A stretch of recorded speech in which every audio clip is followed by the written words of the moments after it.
All right, let's dive into one of history's most complicated and honestly fascinating figures, Cao Cao.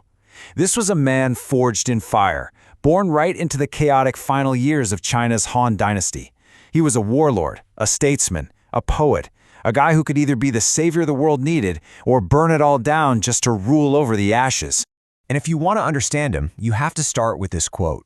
It's this chilling idea that's been attached to his name for centuries. Whether he actually said these exact words or not, it perfectly captures his mindset. This ruthless pragmatism of a man who saw the world as a place where you either win or you get crushed. It's the key to everything he did.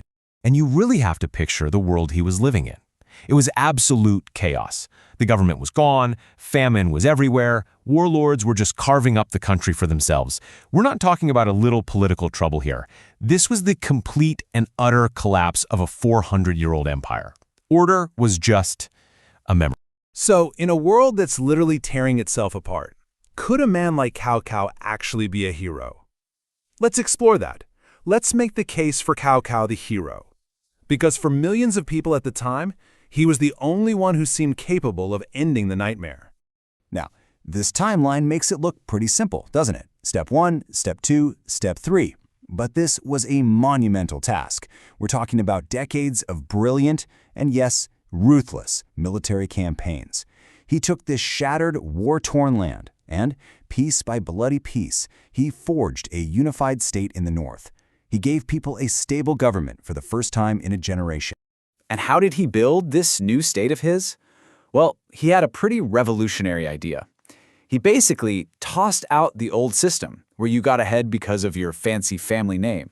Instead, he promoted people based on one thing and one thing only: talent. A brilliant general could come from nothing.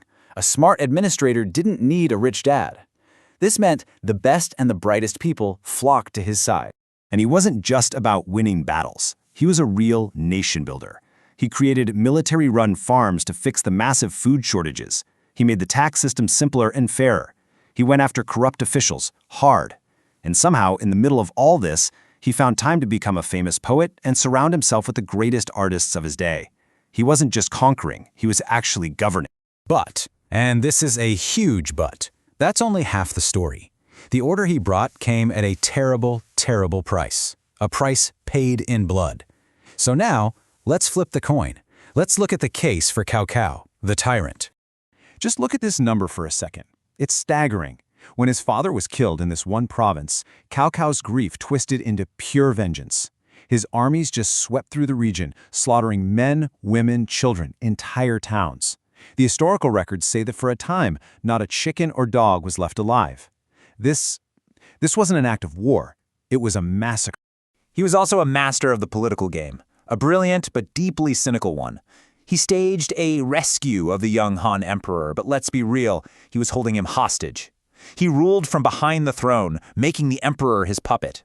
So every war he started, every rival he crushed, he did it all in the emperor's name, using the very symbol of the empire to legitimize his own power grab. And all that power, well, it fed a deep and chilling paranoia. Cao Cao was famous for executing people on the tiniest suspicion. Loyal advisors, captured rivals, even his own doctors. Nobody was safe. If he saw you as a potential threat, even in the distant future, you were done for. He trusted absolutely no one. So, when you put it all together, side by side like this, you really see the paradox, don't you? He's the unifier who was also a butcher, the reformer who was also a usurper, the man who loved poetry but who ruled through pure fear. Every heroic action seems to cast a tyrannical shadow. So what's the final verdict? Is he a hero, a tyrant? You know, the truth is, trying to just slap one of those labels on him kind of misses the entire point. He wasn't just reacting to the chaos of his time. He was an architect of it, building something new with both creation and, yes, a whole lot of destruction. Maybe the only way to really understand him is to see him as a necessary evil. Think about it. His cruelty wasn't some unfortunate side effect of his success. It was the engine for his success. The same ruthlessness that led him to massacre a province was what allowed him to defeat all those other warlords. You couldn't get the hero without the tyrant. They were the same person. And that leaves us with this incredibly difficult question, one that echoes through all of history. When the world is falling apart, When your choice is between endless, brutal chaos on one side and an order imposed by a cruel tyrant on the other, what do you choose? Is a cruel savior actually better than no savior at all? That is the complicated and eternal legacy of Cao Cao.